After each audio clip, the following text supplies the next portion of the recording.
All right. Got the City of Sparks ready to go. Got my coffee. Got my comfy reading hoodie on. Kids are watching Paw Patrol. I think we're ready for it. So getting started today. You're going to need to make sure you have your slide presentation ready to go. I'm going to show it to you right now. Here we go.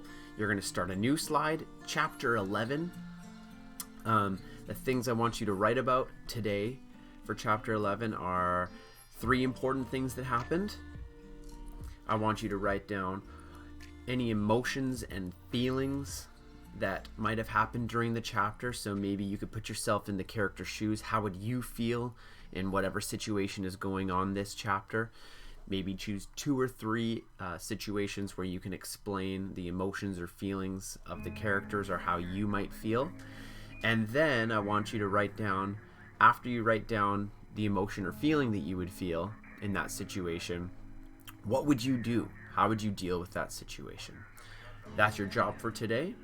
I'll flip it over to our chapters.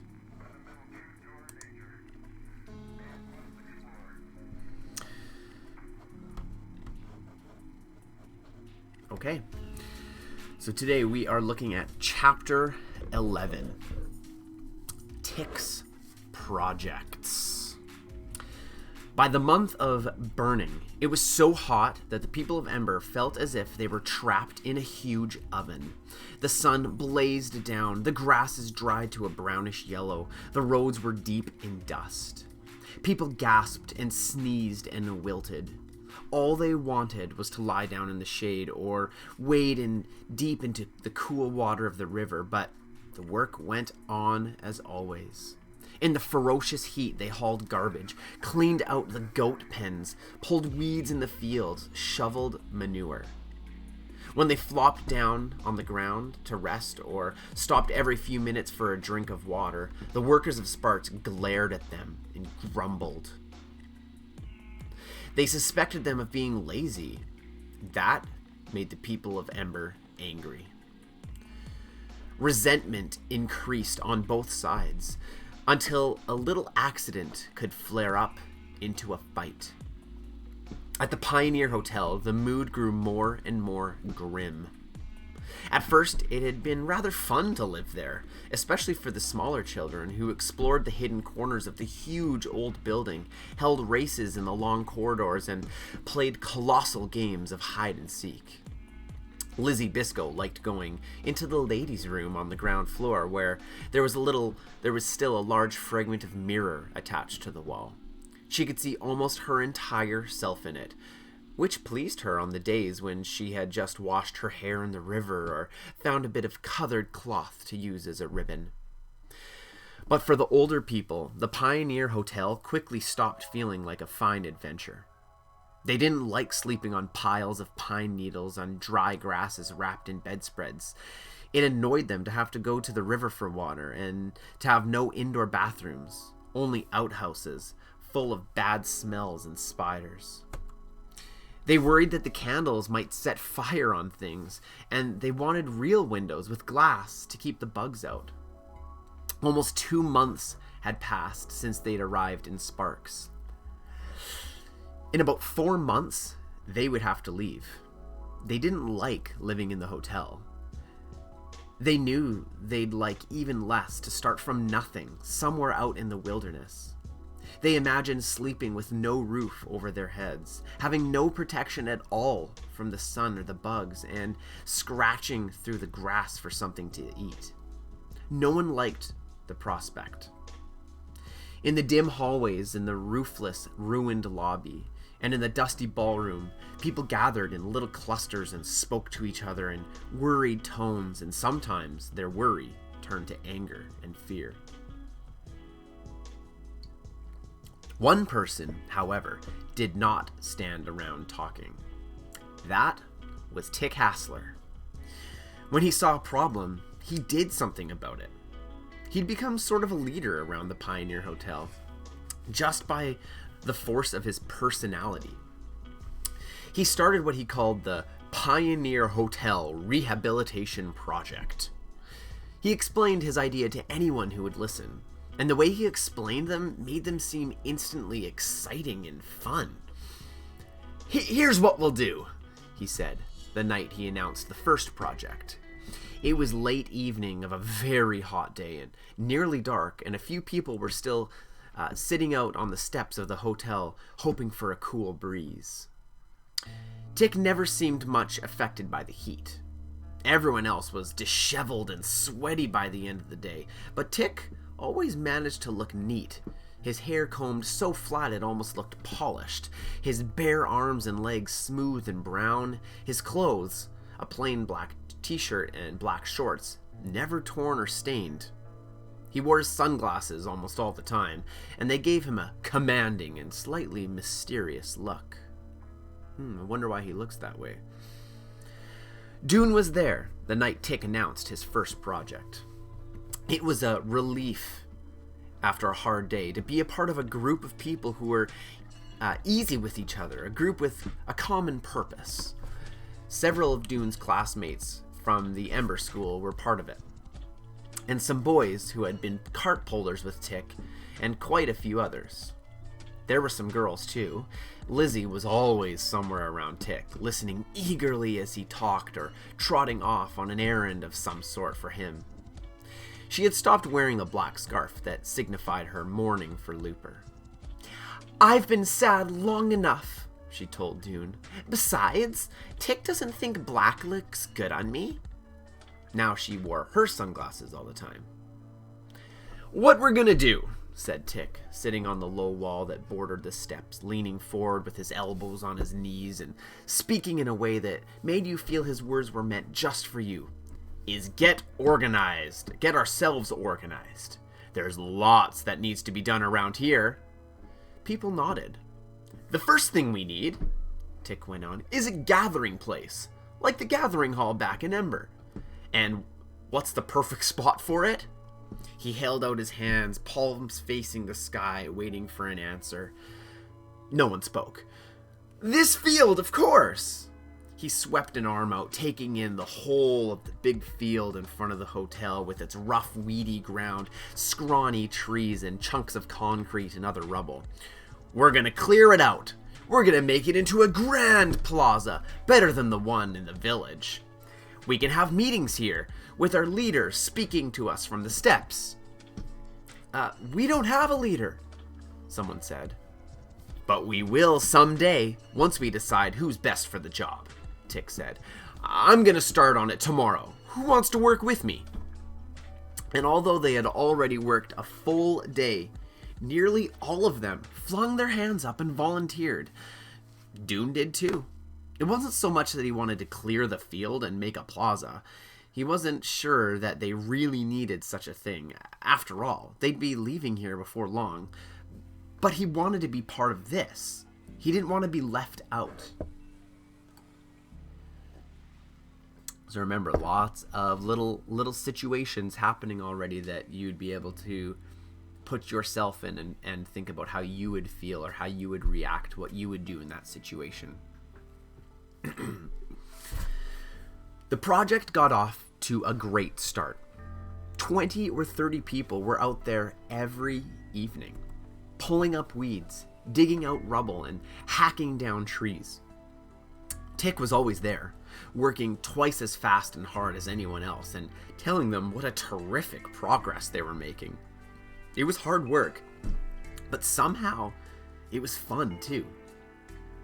Then, one night, Tick called everyone together and announced that he had a new idea. "We won't stop working on the field," he said, "but I'm gonna take a team out to start another project.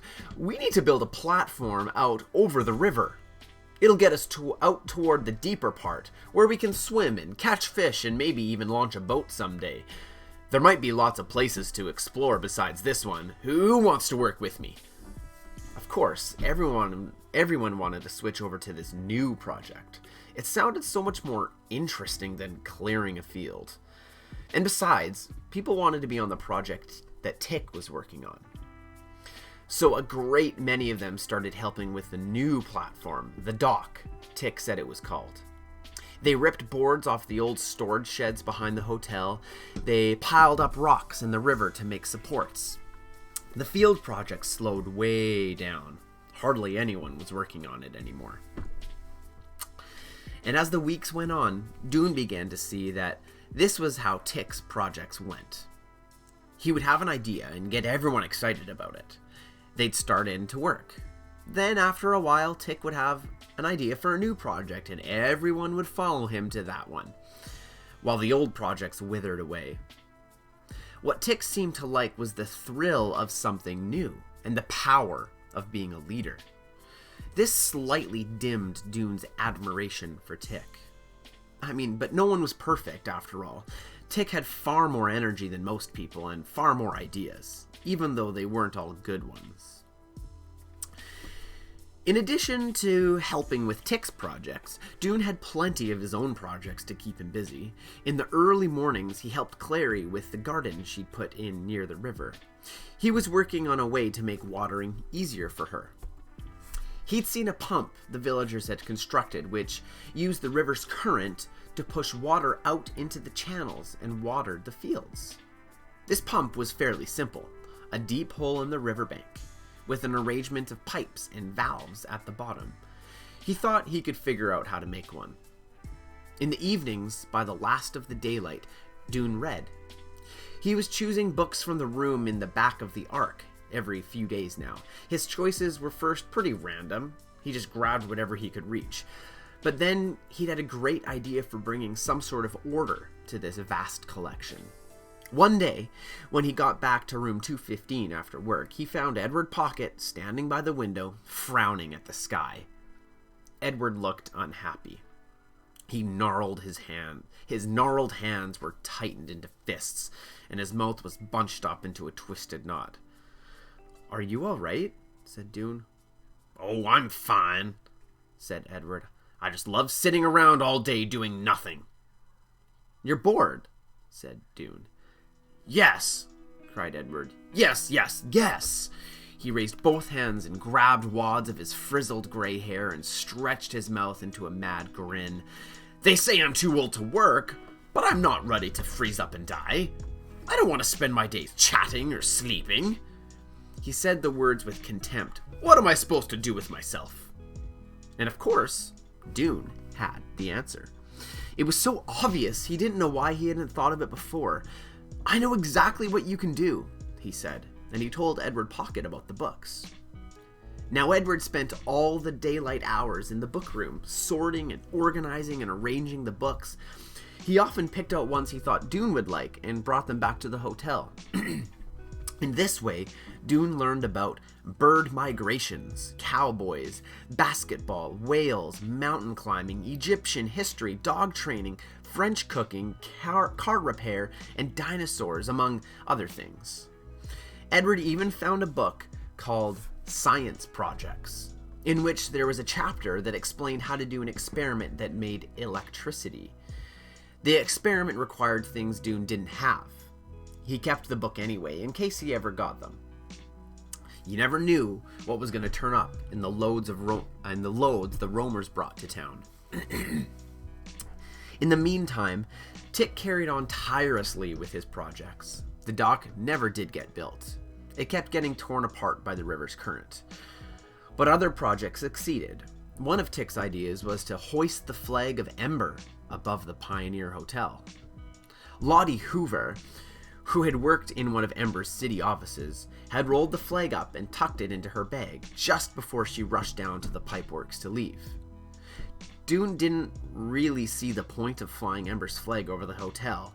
Everyone knew that it was the people of Ember who lived there, but he helped with the project, sawing the limbs off tall, thin trees to make a flagpole. Soon the flag of the city of Ember, deep blue with a yellow grid, flapped above the Pioneer. "Beautiful," said Tick, gazing up at it. He turned to the people gathered around him. "We have to show them," he said, "that we're proud of being the people of Ember. They have all the advantages right now. They control the food. They control the work teams. They're taller than we are and stronger. But we can't let any of that matter. If we want them to respect us, we have to respect ourselves. Several days later, as Dune was walking through the plaza, he noticed that a flag was also flying from the tower of the town hall. It was black, with a spray of orange dots rising from the corner. Sparks, Dune thought. He wondered if they'd had this flag all along, or if someone had made it and put it up after seeing the one at the Pioneer Hotel. Alrighty, there's chapter 11. You can get to your slideshow. You can go to the beginning of this video to look back at what I want you to write about today. If you want to write some sort of prediction and comment in the comment section, have at her.